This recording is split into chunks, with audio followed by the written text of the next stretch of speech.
Fusion ऊर्जा का सपना हमेशा हमारी पहुंच से थोड़ा दूर लगता है। स्वच्छ, असीमित ऊर्जा जिसमें न जीवाश्म ईंधन की कमियां हैं, न परमाणु कचरे का खतरा। दुनिया के तेज दिमाग दशकों से इस सपने के पीछे हैं। सरकारों ने दक्षिणी फ्रांस में बनने वाली विशाल मशीन ईटर में अरबों निवेश किए हैं। 50 अरब डॉलर, दशकों की मेहनत और दुनिया भर के वैज्ञानिक।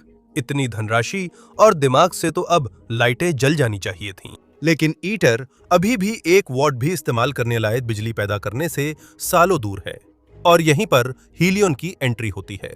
एक अमेरिकी स्टार्टअप दावा करता है कि वो ईटर से काफी आगे निकल सकता है। उनका कहना है कि वे 2028 तक फ्यूजन बिजली बनाकर ग्रिड को बेचेंगे। यह महत्वाकांक्षी ही नहीं बल्कि लापरवाह भी लगता है। आप सोचते हैं जब सरकारें 50 साल से जूझ रही हैं, तो एक निजी कंपनी कुछ सालों में कैसे आगे निकल सकती है? यही आज के वीडियो का विषय है, हीलियन की असली कहानी। क्या उन्हें लगता है वे इस हमेशा 30 साल दूर वाले श्राप को तोड़ सकते हैं? ये दौड़ इतनी जरूरी क्यों है? सिर्फ फ्यूजन विज्ञान के लिए ही नहीं, बल्कि ऊर्जा के भविष्य, जलवायु और शायद पूरी सभ्यता के लिए भी। फ्यूजन क्या है और ये इतना कठिन क्यों है? लोग न्यूक्लियर सुनते ही अक्सर परमाणुओं को तोड़ने यानी फिशन के बारे में सोचते हैं, जैसे आज के सभी न्यूक्लियर पावर प्लांट में होता है। आप भारी परमाणुओं जैसे यूरेनियम को लेते हैं, उन्हें तोड़ते हैं, जिससे प्रक्रिया में ऊर्जा निकलती है। यह शक्तिशाली है, लेकिन इसके साथ काफी झंझट भी है। आपके पास लंबे समय तक रहने वाला रेडियो एक्टिव कचरा बचता है और हमेशा, चाहे जोखिम कितना भी छोटा हो, मेल्टडाउन का खतरा रहता है। फ्यूजन इसका उल्टा है। भारी परमाणुओं को तोड़ने की बजाय आप हल्के परमाणुओं को जोड़ते हैं। इसी प्रक्रिया से तारों को ऊर्जा मिलती है।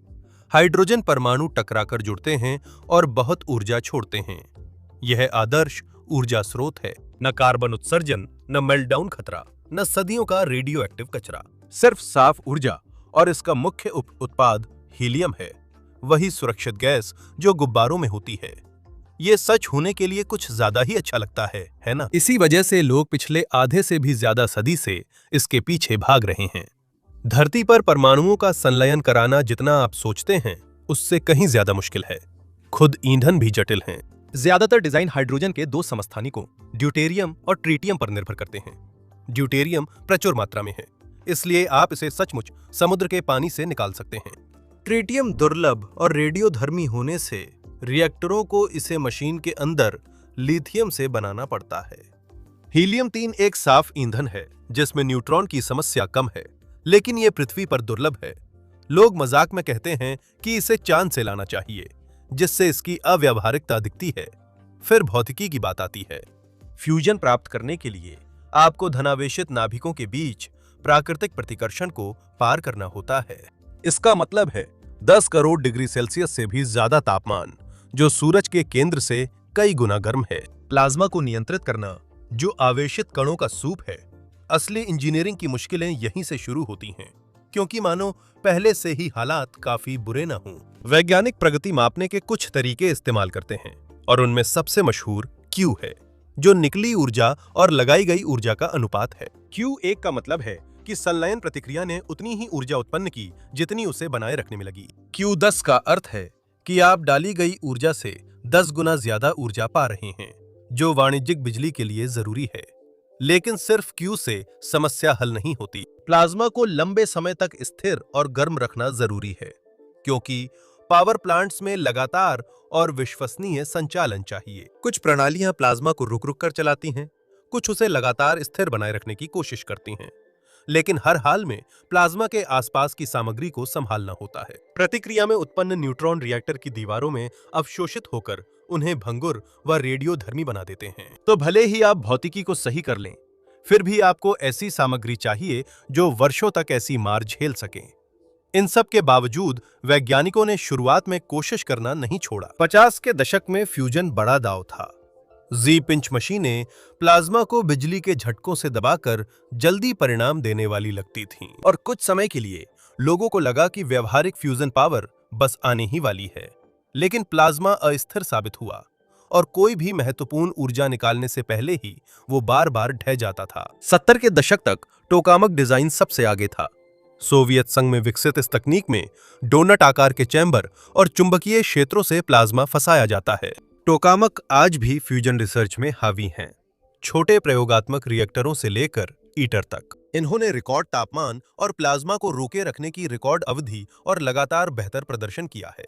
लेकिन फिर भी किसी भी टोकामत ने अब तक शुद्ध विद्युत ऊर्जा उत्पन्न नहीं की है। अगर आपने सोचा है कि लोग मजाक में क्यों कहते हैं कि फ्यूजन हमेशा 30 साल दूर है, तो इसका कारण है कि हर उपलब्धि के बाद नई चुनौतियां और समय सीमा बदल जाती है। फिर भी किसी ने हार नहीं मानी, जिससे हम ईटर तक पहुंचे हैं। अगर फ्यूजल ऊर्जा पवित्र ग्रेल है, तो ईटर वो गिरजाघर है जिसमें इसे रखा गया है।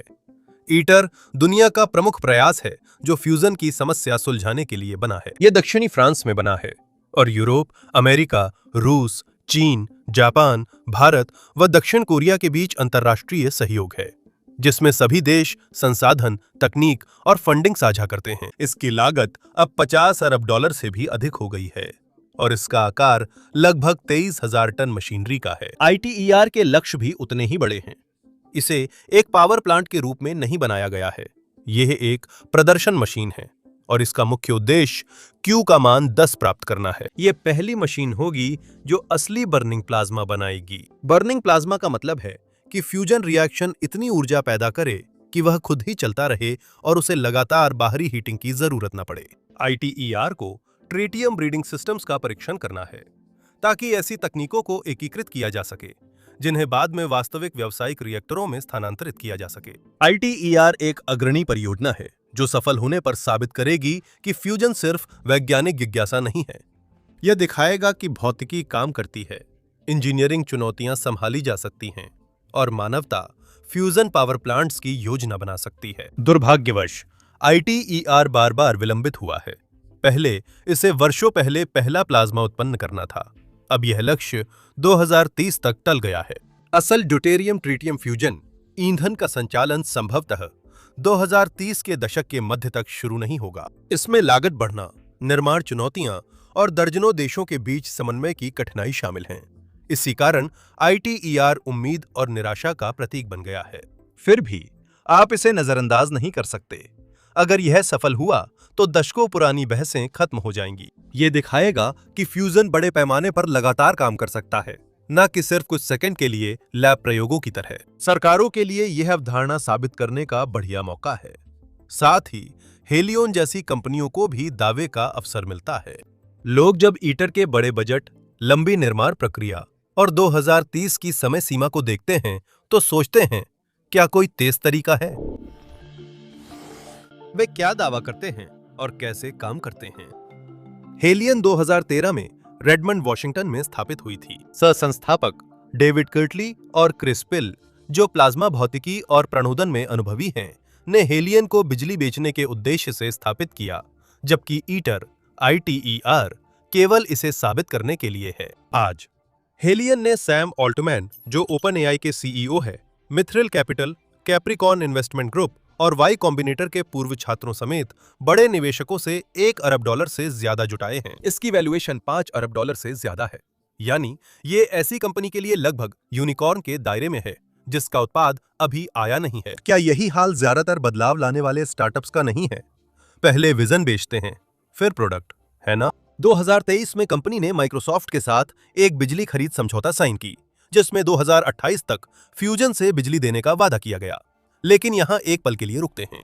हम MOU या संभावनाएं टटोलने वाला पत्र नहीं, बल्कि एक असली कमर्शियल एग्रीमेंट की बात कर रहे हैं, उस रिएक्टर से बिजली के लिए जो अभी मौजूद नहीं है। ये ऐसा है जैसे आप उस रेस्टोरेंट में पैसे दे रहे हैं जो बना ही नहीं, क्योंकि शेफ लैब में एक्सपेरिमेंट कर रहा है। फिर भी यह माइक्रोसॉफ्ट है। वे सबसे ज्यादा ऊर्जा खर्च करने वाले डेटा सेंटर्स चलाते हैं।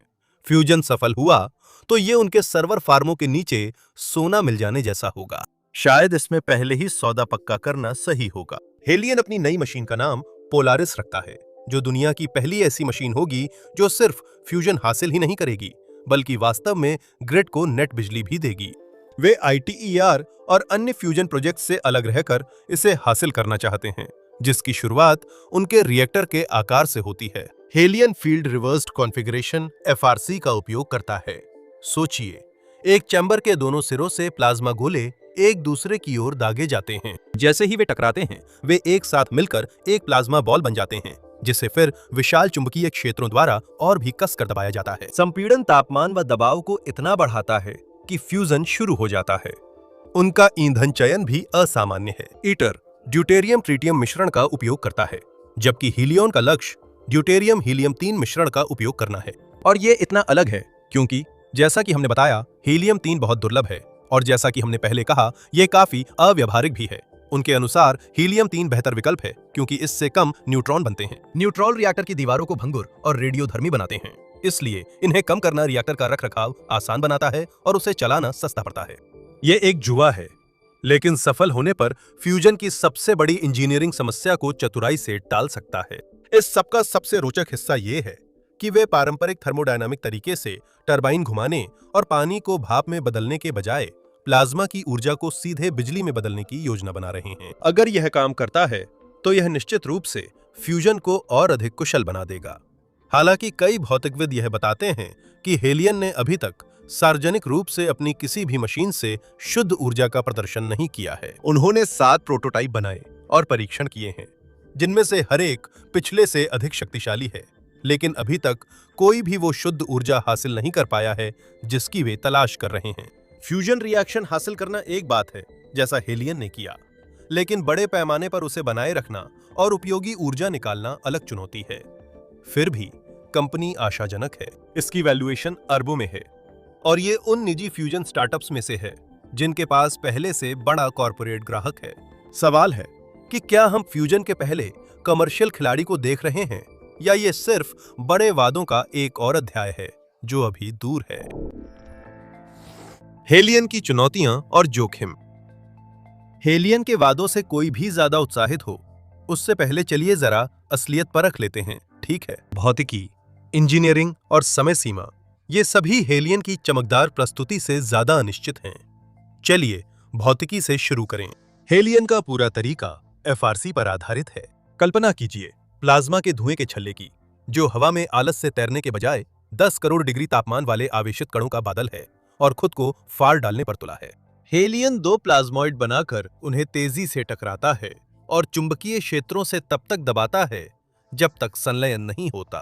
कल्पना में यह शानदार लगता है, लेकिन प्लाज्मा के साथ काम करने वाले जानते हैं कि यह फिसलदार, अस्थिर और अप्रत्याशित होता है और इसे सीमित रखना रबर बैंड से जेली पकड़ने जैसा है। हेलियन की रणनीति है कि टोकामक की तरह प्लाज्मा को स्थिर रखने के बजाय वे इसे अलग अलग छोटे छोटे पल्स में छोड़ते हैं, जिससे मिनटों तक स्थिर रखने की समस्या नहीं आती।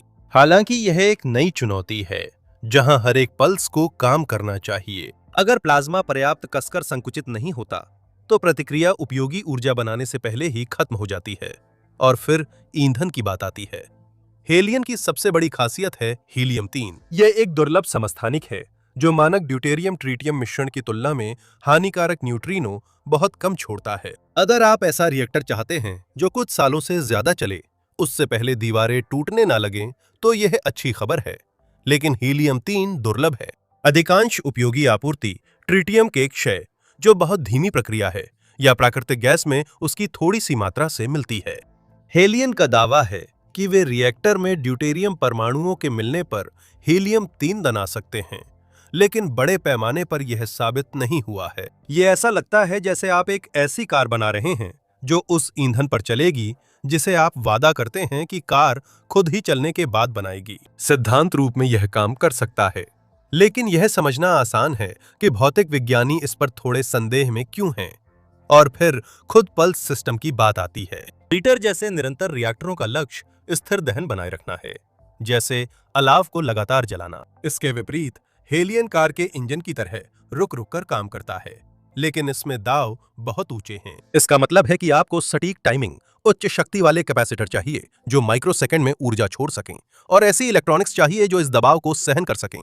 ये पुर्जे कितने समय तक चलते हैं, कोई नहीं जानता। लैब में सैकड़ों बार फायर करना अलग है, लेकिन सालों तक हर दिन यह करना, बिना सिस्टम के खुद टूट फूट जाने के और न्यूट्रॉन को भी भूलना नहीं चाहिए। हीलियन का कहना है कि हीलियम-3 से वे न्यूट्रॉन फ्लक्स से बच जाते हैं, जिससे टोकामाक का रखरखाव बहुत मुश्किल हो जाता है। लेकिन साइड रिएक्शन में न्यूट्रॉन अब भी बनते हैं। ईटर जितने नहीं, लेकिन इतने तो हैं कि समय के साथ मटेरियल खराब हो जाएगा। तो नो न्यूट्रॉन प्रॉब्लम का दावा कैसे सही है? यह दावा पूरी तरह ईमानदार नहीं है, बस एक छोटा न्यूट्रॉन प्रॉब्लम है। लेकिन फिजिक्स ही सब कुछ नहीं है। अगर हेलियन प्लाज्मा स्टेबिलिटी और कैपेसिटर भी टिक जाएं, तब भी उन्हें पावर प्लांट बनाना और जोड़ना होगा। यही जगह है जहां स्टार्टअप्स का रोमांस ब्यूरोक्रेसी से टकरा जाता है। ईटर को सरकारी समर्थन और ऐसे ढांचे का फायदा मिलता है जो इसे एक वैज्ञानिक परियोजना के रूप में देखते हैं। हेलियन को भी अन्य पावर प्लांट्स की तरह परमिट, पर्यावरण समीक्षा, सुरक्षा नियम और ग्रिड इंटीग्रेशन की प्रक्रिया से गुजरना होता है। अगर आपने विंड फार्म या ट्रांसमिशन लाइनों की अनुमति को लेकर होने वाले विवाद देखे हैं, तो आप जानते हैं कि ऐसी परियोजनाएं कितनी आसानी से अटक सकती हैं। और फिर समय सीमा का सवाल अलग है। 2028 ये तारीख हेलियन के लिए अभिशाप या वरदान हो सकती है। अगर तब तक बिजली पहुंची तो उन्हें दूरदर्शी माना जाएगा, जिन्होंने दुनिया की सबसे बड़ी विज्ञान परियोजना पीछे छोड़ी।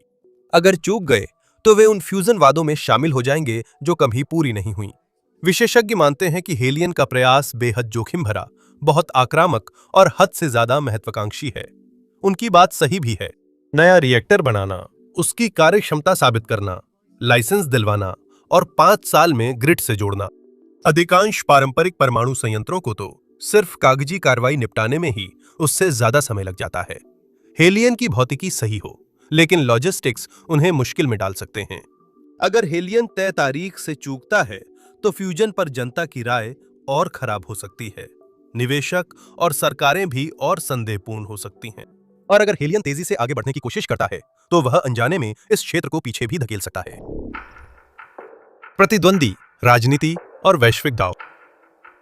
हेलियन फ्यूजन की दौड़ में अकेला नहीं है, और उसे सबसे आगे कहना भी शायद सही नहीं होगा, क्योंकि इस दौड़ में उतने से कहीं ज्यादा दावेदार हैं जितना ज्यादातर लोग समझते हैं। अखबारों में ईटर की चर्चा होती है, लेकिन निजी क्षेत्र में कई स्टार्टअप्स हैं जिन्हें लगता है कि उन्होंने सितारों की ऊर्जा पाने का आसान तरीका खोज लिया है, जैसे कॉमनवेल्थ फ्यूजन सिस्टम्स। वे MIT से निकली कंपनी हैं। उनकी स्पार्क मशीन ईटर जैसे टोकामक डिजाइन पर आधारित है, लेकिन छोटी है और इसमें high temperature super conducting magnets हैं। उन्होंने इस वादे पर अरबों की फंडिंग जुटाई कि उनका रिएक्टर छोटा, सस्ता और जल्दी ऑनलाइन हो जाएगा। यह ऐसा है जैसे वे कहें, हाँ, ईटर जंबो जेट बना रहा है, पर हम उसका प्राइवेट जेट वर्जन बनाएंगे। कैलिफोर्निया में TAE टेक्नोलॉजीज भी है। वे 1990 के दशक से इस पर काम कर रहे हैं और $1 अरब से ज्यादा खर्च कर चुके हैं। उनकी फील्ड रिवर्स्ड कॉन्फ़िगरेशन तकनीक हेलियन के आइडिया जैसी है, लेकिन यह प्रोटॉन बोरॉन फ्यूजन के लिए ऑप्टिमाइज है, जिससे न्यूट्रॉन नहीं बनते। यह सुनने में लगभग इतना अच्छा लगता है कि सच ही ना लगे, है ना? साफ न्यूट्रॉन रहित ऊर्जा में कोई रेडियो एक्टिव वेस्ट नहीं, लेकिन इसके लिए 3 अरब डिग्री सेल्सियस से ज्यादा तापमान चाहिए, जो बहुत ज्यादा है। वे अब भी इस पर काम कर रहे हैं। जनरल फ्यूजन, जिसे जेफ बेजोस का समर्थन है, प्लाज्मा को पिस्टन से तरल धातु का गोला में कंप्रेस करना चाहता है। ये एक साहसी विचार है। हालांकि कभी कभी ऐसा लगता है जैसे ये उन आइडियाज में से एक है जो टेड टॉक में तो बहुत शानदार लगता है, लेकिन असलियत में इसमें बहुत सारी इंजीनियरिंग की मुश्किलें आती हैं। यूके में फर्स्ट लाइट फ्यूजन प्रोजेक्टाइल से टारगेट्स पर फायर कर इनर्शियल कन्फाइनमेंट करता है, मतलब बुलेट से फ्यूजन। ये सोचने पर मजबूर करता है, क्या इसकी भौतिकी सही बैठेगी या ये बस एक और उम्मीद जगाने वाला डेमो बनकर रह जाएगा जो कभी बड़े पैमाने पर काम नहीं करेगा। अब जो बात सबसे खास है वो ये कि हर कोई एक ही खेल खेल रहा है, लेकिन सबके नियम बिल्कुल अलग हैं। एक ओर केंद्रीकृत बहुराष्ट्रीय नौकरशाही दशकों और अरबों डॉलर इस समस्या पर खर्च कर रही है, दूसरी ओर निजी कंपनियां आगे निकलने की होड़ में हैं। यही चीजें और दिलचस्प हो जाती हैं, क्योंकि जो पहले फ्यूजन हल करेगा उसे बड़ा फायदा मिलेगा। एक ऐसे ऊर्जा स्रोत तक पहुंच जो प्रचुर मात्रा में है, कार्बन मुक्त है और न तो जीवाश्म ईंधन से जुड़ा है और न ही अस्थिर आपूर्ति श्रृंखलाओं से, बहुत सारा भू राजनीतिक प्रभाव लाएगा और राजनीतिक रूप से बढ़त देगा। अमेरिका इसमें नेतृत्व करना चाहता है। अरबों डॉलर अमेरिकी स्टार्टअप्स में लग रहे हैं और ऊर्जा विभाग निजी क्षेत्र से नजदीकियां बढ़ा रहा है। चीन टोकामैक्स में भारी निवेश कर रहा है और मशीनें बेहद तेजी से बनाने की कोशिश कर रहा है। उनका ईस्ट रिएक्टर प्लाज्मा अवधि में विश्व रिकॉर्ड बना चुका है। यूरोप ITER पर दांव लगा रहा है। फ्रांस इसमें मेजबानी कर रहा है। जापान का भी अपना कार्यक्रम है जो कम दिखावटी और ज्यादा व्यवस्थित है। तो फ्यूजन की दौड़ महज शोर शराबा नहीं है, ये बिल्कुल असली है और 60 के दशक की स्पेस रेस की याद दिलाता है।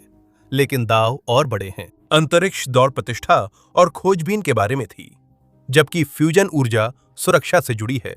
जो इसे पहले पाएगा वह केवल झंडा नहीं गाड़ेगा, उनके पास दुनिया के ऊर्जा भविष्य की चाबी होगी।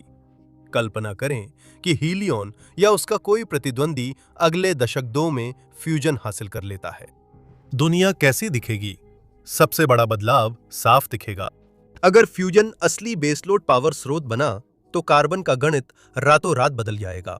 इससे कोई दीर्घकालिक रेडियोधर्मी कचरा नहीं होगा, मेल्टडाउन का कोई खतरा नहीं होगा और यूरेनियम संवर्धन को लेकर कोई चिंता नहीं होगी। अब हमें साफ और स्थिर बिजली मिलेगी, बिना चेरनोबिल और फुकुशिमा जैसी परेशानियों के। साथ ही तेल उत्पादक देशों के भविष्य पर भी विचार करना होगा। अगर आप सऊदी अरब या रूस हैं या कोई भी ऐसा देश है जिसका बजट हाइड्रोकार्बन पर निर्भर करता है, तो फ्यूजन आपके लिए अस्तित्व का खतरा है। तेल बाजार पर इलेक्ट्रिक वाहनों की बिक्री में सिर्फ कुछ प्रतिशत अंकों की बढ़ोतरी भी असर डालती है।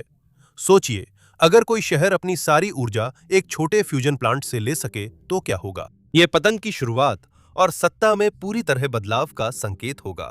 जिसके पास पेटेंट, सप्लाई चेन और निर्माण क्षमता होगी, वो सिर्फ पावर प्लांट नहीं बेचेगा बल्कि संप्रभुता बेचेगा, क्योंकि जो कंपनी फ्यूजन एक्सपोर्ट्स को नियंत्रित करेगी वही ऊर्जा के भविष्य को नियंत्रित करेगी। ऐसा सेमीकंडक्टर्स के साथ भी हुआ था। देखिए, टीएसएमसी के कारण ताइवान का वैश्विक अर्थव्यवस्था पर बड़ा प्रभाव है। अब वही बात सोचिए, लेकिन उस चीज के लिए जो हर घर, हर डेटा सेंटर और हर फैक्ट्री को ऊर्जा देती है। एक पल अर्थशास्त्र की भी बात करें। अगर बिजली सस्ती और असीमित हो जाए तो किन इंडस्ट्रीज को फायदा होगा? एआई सबसे साफ उदाहरण है। डेटा सेंटर तेजी से बिजली खपत कर रहे हैं और कई राज्य सर्वर फार्म्स के लिए पावर ग्रिड्स पर फिर से विचार कर रहे हैं। फ्यूजन इस समस्या को खत्म कर सकता है। ये बात स्टील, एल्यूमीनियम, सीमेंट इंडस्ट्री पर भी लागू होती है, जिन्हें कार्बन मुक्त करना मुश्किल है। फ्यूजन इन्हें साफ बना देगा। इसमें मानवीय पहलू भी हैं। दुनिया के उन हिस्सों का क्या होगा जहां अब भी बिजली की कमी है? गांव जहां भरोसेमंद बिजली नहीं है, अस्पताल जो डीजल जनरेटर पर चल रहे हैं। अगर फ्यूजन मॉड्यूलर, छोटा और आसान हो तो रिएक्टर कहीं भी, दूर बस्तियों, खदानों या जहाजों तक लग सकते हैं। तब पहली बार ऊर्जा इस पर निर्भर नहीं रहेगी कि आप कहां पैदा हुए या सरकार पावर प्लांट बना सकती है या नहीं। यह वाकई क्रांतिकारी होगा। और फिर उसके साथ आने वाले अतिरिक्त फायदे भी हैं। जब भी हम कोई बड़ा लक्ष्य हासिल करने की कोशिश करते हैं तो अक्सर हमें अनपेक्षित लाभ भी मिलते हैं। स्पेस रेस से जीपीएस, सैटेलाइट कम्युनिकेशन और कई वैज्ञानिक खोजें मिली। मैनहट्टन प्रोजेक्ट जितना विनाशकारी था, फिर भी उसके साथ न्यूक्लियर मेडिसिन और आधुनिक कंप्यूटिंग भी आई। फ्यूजन ने कैपेसिटर, सुपरकंडक्टर, प्लाज्मा फिजिक्स और सॉलिड स्टेट स्विचिंग में पहले ही प्रगति बनाई है। सच्चाई ये है कि चाहे हम कमर्शियल रिएक्टर बना पाएं या नहीं, ये तकनीकें अन्य इंडस्ट्रीज में फैलेंगी। अगर सफल हुए तो असर इंटरनेट जितना बड़ा होगा। फ्यूजन की सफलता फाइनेंस इंडस्ट्री को बदल देगी। अगर हेलियन या कोई स्टार्टअप मंजिल तक पहुंचता है तो निवेश में पहले कभी न देखा बूम आ सकता है। कुछ ही समय में इस सेक्टर में खरबों की रकम आ जाएगी। संदेह करने वाली सरकारें सब्सिडी देने, रेगुलेट करने और आखिरकार इस तकनीक का सैन्य इस्तेमाल करने के लिए दौड़ पड़ेंगी। यही सोचने वाली बात है। ऊर्जा क्रांति न सिर्फ दुनिया को साफ बनाएगी बल्कि प्रतिद्वंदिताएं भी बढ़ाएगी। फ्यूजन पर नियंत्रण पाने वाला शायद इसे साझा न करे। वास्तविक दुनिया में असीमित ऊर्जा का मतलब है असीमित दबदबा। क्या अमेरिका सच में हर देश को एक काम करने वाले रिएक्टर की चाबी सौंप देगा? क्या चीन ऐसा करेगा? क्या फ्यूजन प्लांट्स नए शीत युद्ध में सौदेबाजी का हथियार बनेंगे? तो हाँ, अगर हेलियन सफल हुआ तो ये असाधारण शुरुआत होगी। एक जलवायु समाधान, आर्थिक रीसेट और शायद बहुग्रह भविष्य की ओर पहला कदम। लेकिन इसका मतलब राजनीतिक, औद्योगिक और सैन्य शक्ति के नियम दोबारा लिखने होंगे। निष्कर्ष और किन बातों पर नजर रखनी है? तो इन सब के बाद हम कहां खड़े हैं? क्या हेलियन 2028 तक माइक्रोसॉफ्ट डेटा सेंटर को पावर देगा, या ये भी फ्यूजन के करीब होने का एक और उदाहरण है? अगर हम ईमानदार हों तो सही जवाब शायद बीच में है। हेलियन ने सिर्फ बातें नहीं की बल्कि $1 अरब से ज्यादा जुटाए हैं। उन्होंने माइक्रोसॉफ्ट को खरीद समझौते पर हस्ताक्षर करने के लिए मना लिया है, जो अपनी क्लाउड इंफ्रास्ट्रक्चर को जोखिम में नहीं डालता। उन्होंने 100 मिलियन डिग्री सेल्सियस से ऊपर प्लाज्मा बनाकर बड़ी तकनीकी उपलब्धि हासिल की है, जिसे फ्यूजन शोधकर्ता अक्सर शैंपेन के साथ सेलिब्रेट करते हैं। टेस्ट शॉट में 100 मिलियन डिग्री तक पहुंचना एक बात है, लेकिन उसे बनाए रखना, उसे सीमित दायरे में रोके रखना और उससे निवल बिजली पैदा करना बिल्कुल अलग है। हमें याद रखना चाहिए कि पिछले 70 सालों में फ्यूजन वैज्ञानिकों ने कई बार 20 साल में सफलता का वादा किया है। शायद हेलियन आखिरकार उस श्राप को तोड़ दे, या फिर 2028 भी उम्मीदों से भरी उन तारीखों की लंबी कतार में एक और तारीख बनकर पीछे छूट जाए। देखने के लिए धन्यवाद।